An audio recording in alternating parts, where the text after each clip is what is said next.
All right, we got to start with our parent functions. And the parent functions are basically just the families of functions that don't have any transformations applied to them.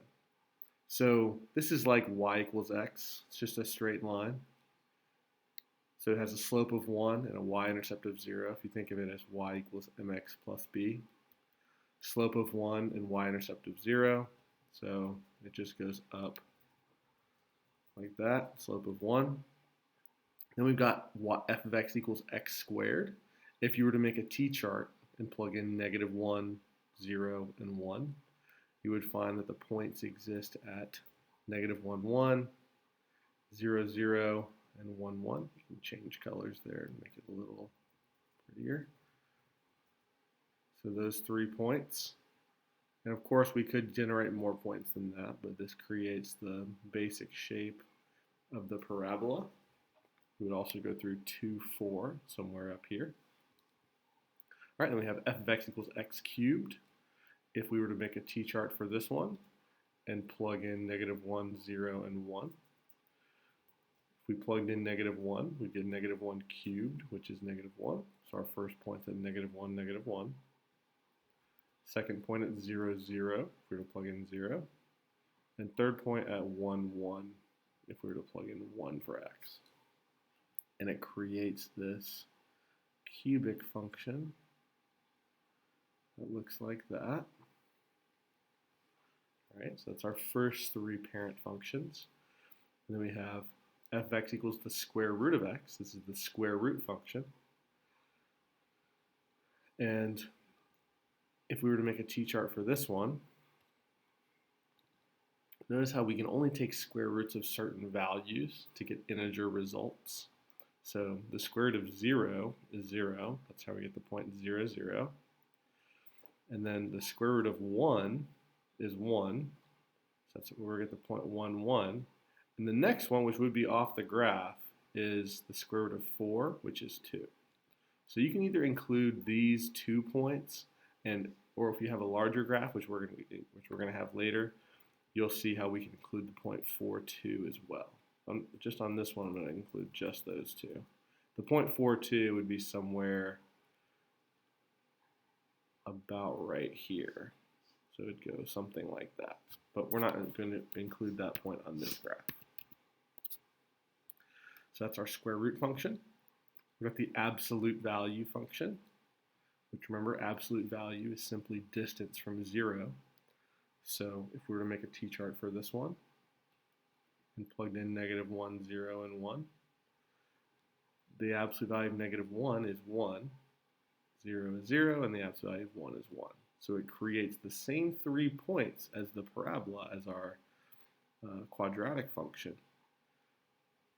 But instead of being a curve, parabola, it's straight lines. It's 2 linear equations that go upward in each direction.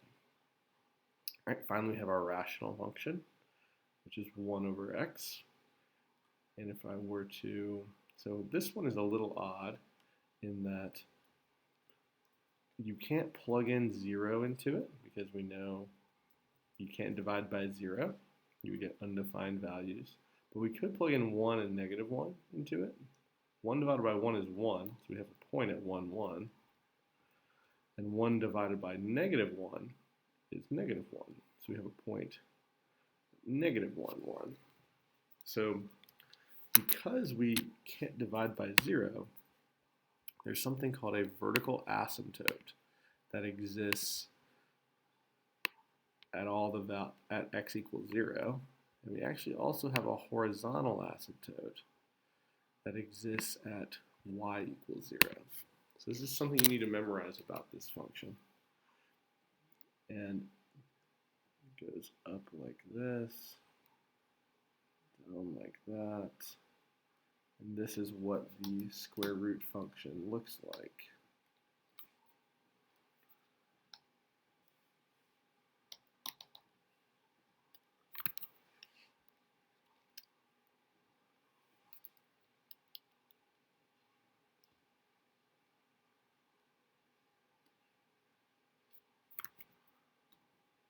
Forgive me while my pen goes haywire for a second here.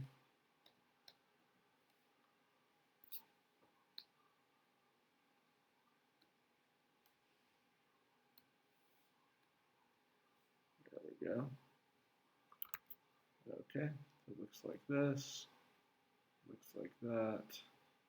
That's the basic look of that function.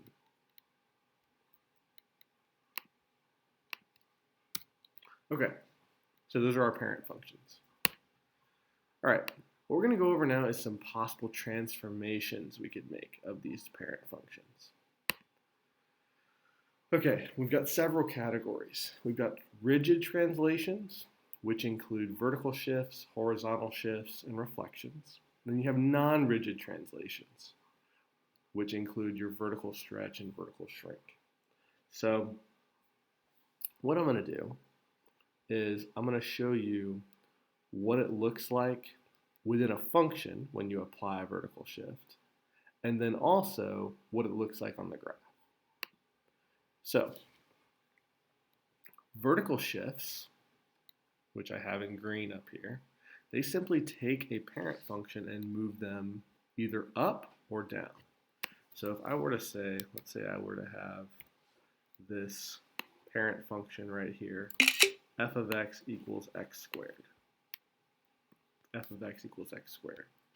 And I were to apply a vertical shift 1 unit down. Instead, it would become y equals x squared minus 1. And all I would do is take all of this entire graph and move all the points down 1. That's what we mean by c units down. I could also move it up by going c units up. And that's what this x squared function would look like after it's moved c units down. So it would just, each one of those points would move down 1. And that would be our now translated function y equals x squared minus 1. All right, we can do the same thing with horizontal shifts. With a horizontal shift, let's say I want to move it. Now notice, left is plus and right is minus. So let's say I want to go left 1 unit. So that would be y equals x plus 1 squared. Y equals x plus 1 squared. You may have noticed this during our activity yesterday. So x plus 1 squared. So that would take these original points, and again, I'm just going to take the original function only.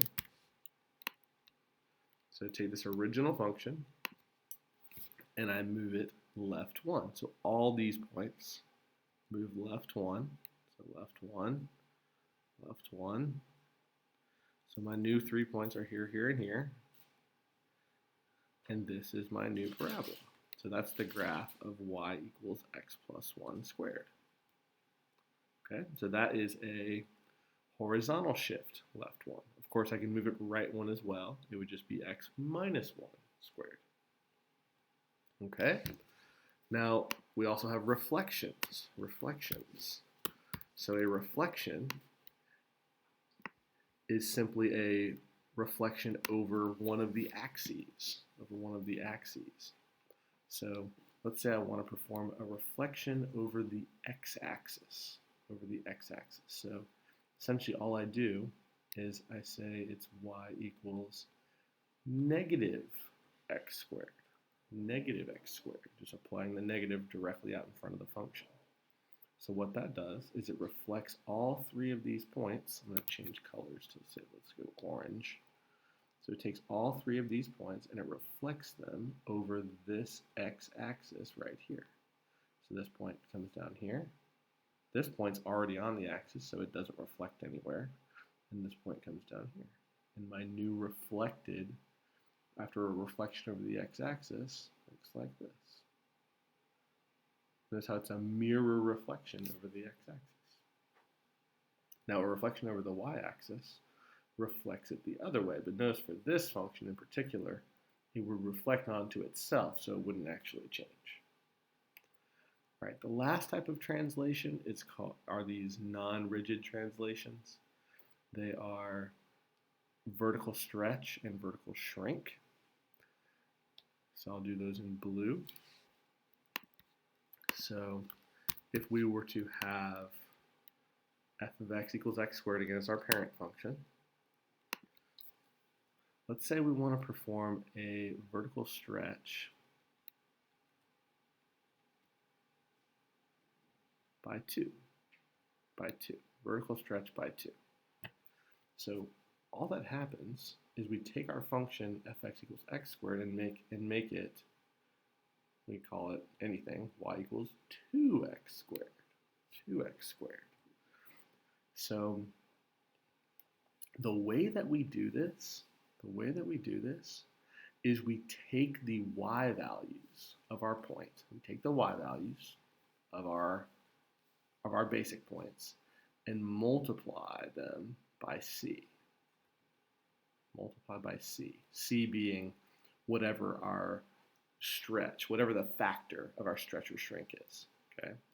So we're going to multiply all the y values here. Notice the y values of both of these points, this one and this one, are both 1. So I've multiplied them by 2, and then they're now up here at 2.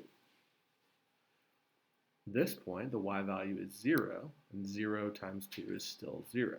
So my new, after my vertical stretch by 2, that is my new function. Notice how it got skinnier in a sense. It stretched upward, which some of you viewed that as it got sucked inward, but it's the same idea. You got stretched upward. You're multiplying your y values by c.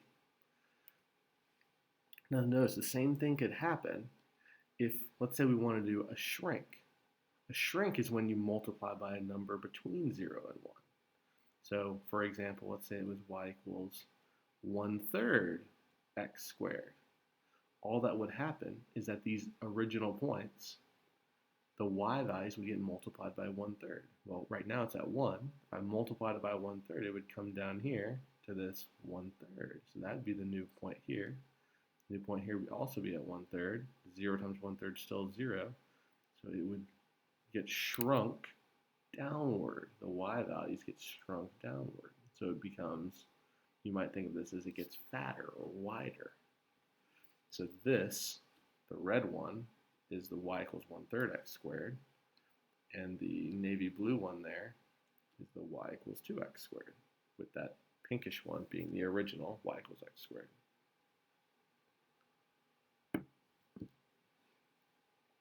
Okay, so those are all the possible translations by themselves.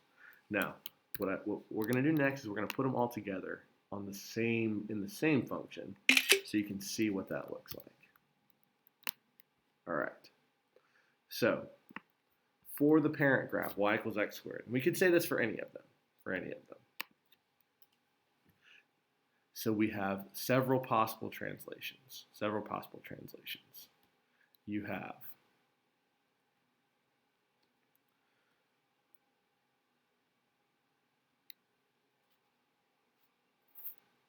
let's use the same, okay, different letters. Okay, so we've got A. So we've got A times, okay, so this is the kind of the skeleton of the graph. So we have A. This is your vertical stretch or shrink, okay? This is your vertical stretch or shrink. You also could have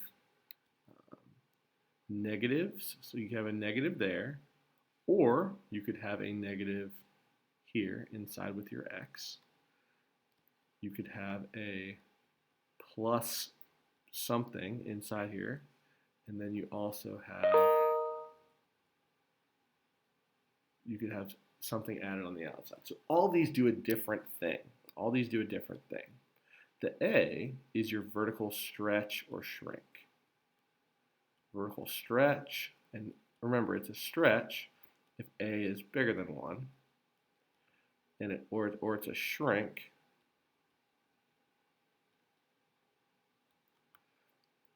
if a is between 0 and 1. And again, it's more like the absolute value of a, but we're just looking at, it's not the fact that it's negative or positive, we're just looking at the value of a, period. All right? This pinkish one, the negative on the outside of the function, that is your x-axis reflection. It's your reflection over the x-axis. X-axis reflection. All right? This orange one, that's your y-axis reflection. Y-axis reflection. Reflection over the y-axis. Plus b, that is your horizontal shift. Horizontal shift. And remember, it's opposite what you would think. So if b is greater than 0, that means it goes to the left. If b is less than 0, i.e. if b is negative, that means it goes to the right a certain number of units.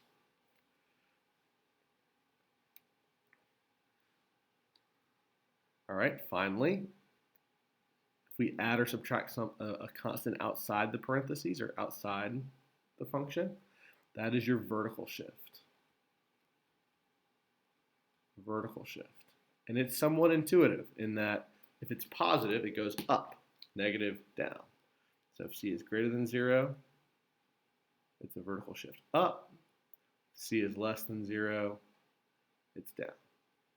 So that's all of the functions all together. Now, so what we're going to do is go through some example problems and practice not only identifying the transformations, but we are also going to practice graphing them. Okay, so first one, we've got f of x equals x minus 4 cubed plus 1. So first step is to identify which of the 5 parent functions this one was based off of. So take a look at these parent functions. So which of the 5 parent functions? So our parent function for this one, notice you're looking at this, what the parentheses are raised to, or what's happening to these parentheses. So the parent function is just y equals x cubed. And those parent function points are these 3. For a cubic function, you can go back and check. Okay, now let's identify our transformations. So what transformations do we have? So what transformations do we have? Well, if we look back at this right here, we see, and what I'm going to do also is screenshot this in here just so you can, so we can compare it. All right, so we don't have this, so we don't have that. We don't have any a value, so there's nothing here. But we don't have a negative in front of the x, we don't have to worry about that. But we do have b and we do have c. So remember, the b value, that was the horizontal shift, and it was opposite, so that we have a horizontal shift. That's right 4. Right 4, that's from this part. Horizontal shift, right 4. And then we have a vertical shift. Vertical shift, up 1. Okay, so we've identified our transformations that have been applied to our parent function y equals x cubed. Now we just need to apply those transformations to the graph. And it's important to think about the order in which we do these. And the way we order them is with the reverse order of operations. You work your way inside out. So the first thing we do is we apply all the transformations inside the parentheses. So we're going to write 4 first. So we're going to do this first. And then we're going to go up 1 second. Okay, so we're going to go right 4. So each of these points go right 4. So there's our, taking each of these right 4. And then we're going to then go up 1. So I took all my points right 4 and up 1. And now we just draw our graph. And that is our transformed function. And those are our 3 primary points. Notice how I focused only on the 3 primary points, and I just copied the pattern, or not the pattern, the shape of the function. So if you just focus on applying your transformations to these 3 key points, you're going to do just fine. All right, so next.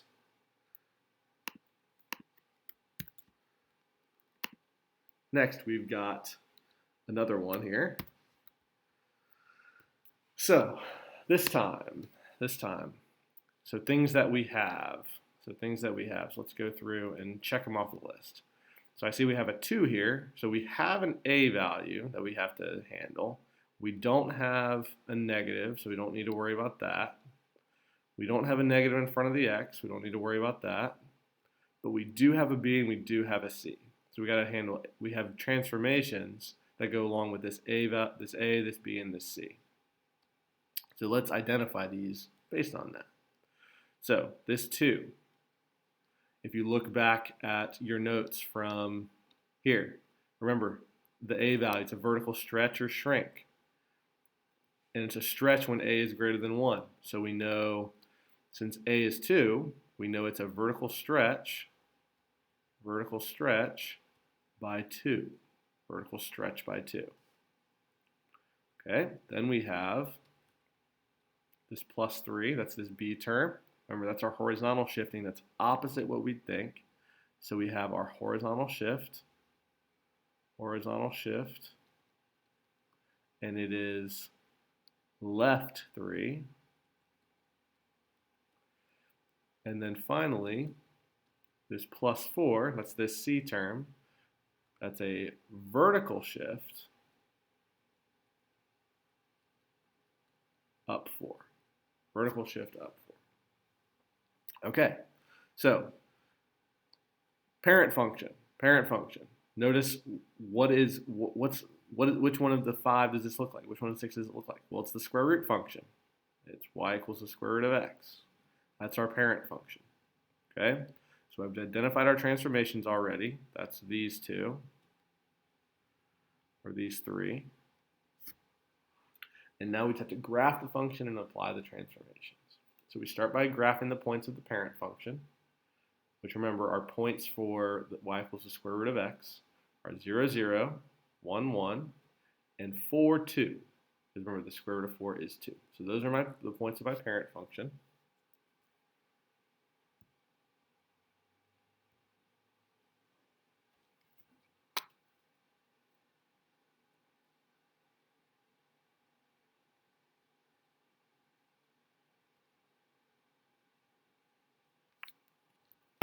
Those are the points of my parent function.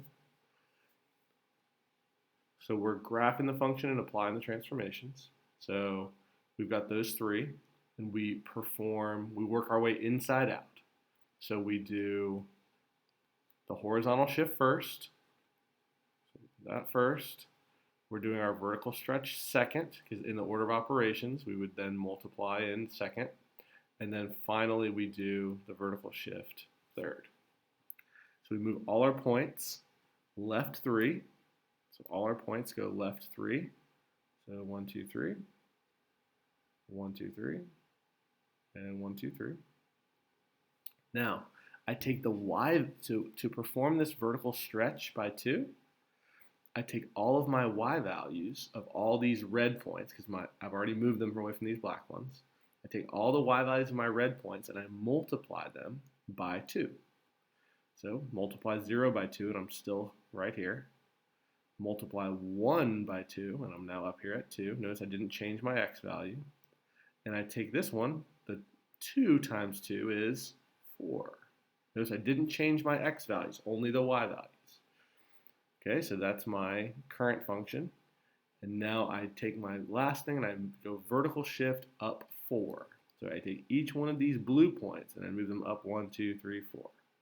So 1, 2, 3, 4. 1, 2, 3, 4. So it'd be up here at 8. And that is my new function after applying the vertical stretch by 2, the horizontal shift left 3, and the vertical shift up 4. Okay, so more of the same. So we've got first parent function. Parent function. And again, we want to bring this in so we can kind of compare it one to one. Okay. So parent function. Parent function. Notice what's happening inside the parentheses? Well, it's an absolute value. So it's the absolute value of x is our parent function, which has the 3 basic points, same as the parabola.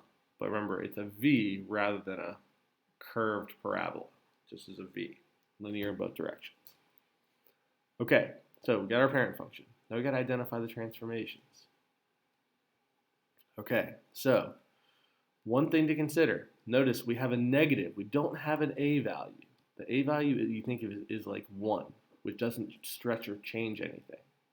So we do have this. We don't have an a. We don't have a parentheses there. We have a b and we have a c. So we have 3 different things. We've got our, so what the negative does, our negative is our horizontal, it's our vertical reflection. Remember, the negatives are reflections. So it's our x-axis reflection. X-axis reflection, just going to reflect over the x-axis. We have this b term here. That is our horizontal shift. I'm just going to say HS for horizontal shift, and that's right 2. Right 2. Remember, it's opposite what you'd think. And then finally, we have this plus 1. That's our vertical shift, up 1. So we have 3 things going on here. X-axis reflection, horizontal shift right 2, vertical shift up 1. Now, there are one thing I want to address here is this reflection. So there's 2 ways you can think of this. You can treat a reflection just like a vertical stretch or shrink, or you can think of it as a reflection. So let me demonstrate that. So a reflection. So, well, first we want to go in the proper order. So inside out. So horizontal shift first, x-axis reflection second, and then vertical shift last. So the main thing with this is that you've got to do your vertical shift last. Don't get too caught up in the order here. As long as you do your vertical shift last, you're going to be just fine. So vertical shift last is the main takeaway for proper ordering. You could do the reflection and the horizontal shift in whichever order you want. As long as you do this vertical shift last, that's what matters. Okay, so horizontal shift right 2. Move all these points right 2. So right 2, and right 2 goes right back on top of this other black one. Okay, so there we are. Now our x-axis reflection. Remember, reflection over the x-axis means that we're literally reflecting the points over the x-axis. So this one goes on the other side of it, this one stays on it, and this one goes on the other side of it. Now, that's one way to think about it, to get them there. So you can also treat an x-axis reflection like a vertical stretch or shrink. So it's not stretching or shrinking technically, but notice how this is a -1 out in front of here. So we could take our y values and multiply them all by -1, and that will perform that same exact thing. So the y values here are both 1. So when I multiply them by -1, they just jump down here to -1 each. And the y value here is 0. Multiply that by -1, you still get 0. So we have those 3 points now. We have those 3 points. So we performed our x-axis reflection. Finally, we have our vertical shift, which is up 1. So those points, those 3 pink points, all go up 1. So there, there, and there. And then we just draw straight lines out from them. Nice linear lines as opposed to curves. And that is our transformed function. All right, a couple more examples. Okay. All right, so this tricky one, the rational function, So first of all, parent function, y equals 1 over x. Y equals 1 over x. And let's refresh what that looks like again. Parent function of y equals 1 over x was this one right here. So it had points at 1, 1 and negative 1, 1, and it had asymptotes on our axes. That guided the function's behavior beyond those points. So, all right, so there's our parent function. There's our parent. All right, transformations. What transformations do we have? Well, if we look at this, it looks a little different. But remember, if we were to rewrite this for a rational function, it would look like this. So it would be negative a over negative x plus b plus c. So it looks a little different for the rational function, but it's still the same idea. So notice how what we have here, we have this b term with this plus 1, and we have this c term with this minus 4. That's all we have. Those are the only transformations we have to worry about. So these transformations, it's the plus b, so that's a horizontal shift, left 1, and we've got our vertical shift, down 4. That's all we have. So we take our parent function, which had points at 1, 1 and negative 1, negative 1, and it also had asymptotes. I'm going to draw these black asymptotes here, right on top of the axes. So it had these asymptotes. Okay, that's our parent function.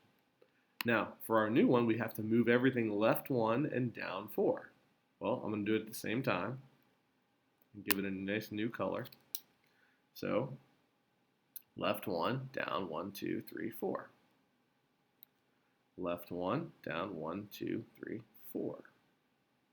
So those are my new points after I've gone left 1 and down 4. And then my new asymptotes are going to be centered on this same point right here. So they're going to be centered right there. So I move my asymptotes left 1, and then this one down 4.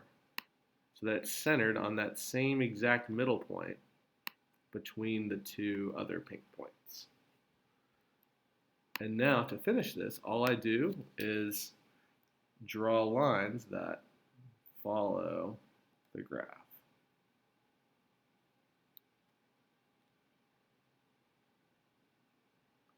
Just like that. And there is my new transformed function.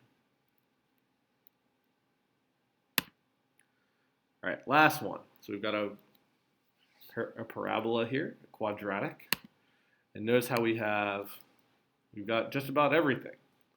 We have so let's copy and paste that in there. All right, so we have our x-axis reflection.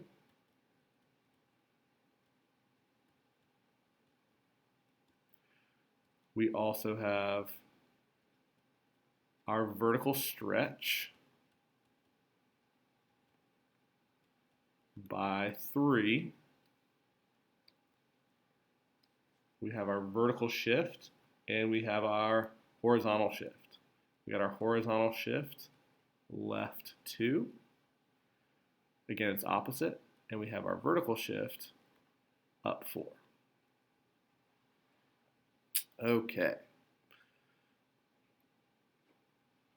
All right, so the thing we forgot to do was identify our parent function, but since everything is squared, that must be our parent function. So our parent function is f of x equals x squared, or y equals x squared, which has the basic points, the same ones as the absolute value function, 0, 0, 1, 1, negative 1, 1.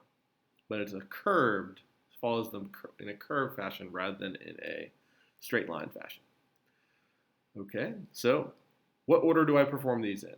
Well, most important thing is that you do this. The vertical shift has to be last. You won't get in trouble unless you do this before everything else. So we can do these in whatever order we want as long as this is last. So x-axis reflection and vertical stretch we can perform at the same time. So what you can do, you can combine these together by multiplying all the y values. Multiply all the y values by -3. Notice how we can multiply by 3 and then reflect, or we can just multiply them all by -3 and that'll do both. So we take these y values. Y value here is 0, so that times -3 would be 0. These two y values are 1. 1 times -3 is -3. So this one goes down to -3. This one goes down to -3 also. So those are my new ones. And now I move everything, then left 2, and then up 4. So left 2, and left 2. It's right on top of that old point. And then up 4. 1, 2, 3, 4. 1, 2, 3, 4. 1, 2, 3, 4. So one of my new points is on top of one of my original points, which is okay. And there is my new transformed function. And that concludes lesson 1.6.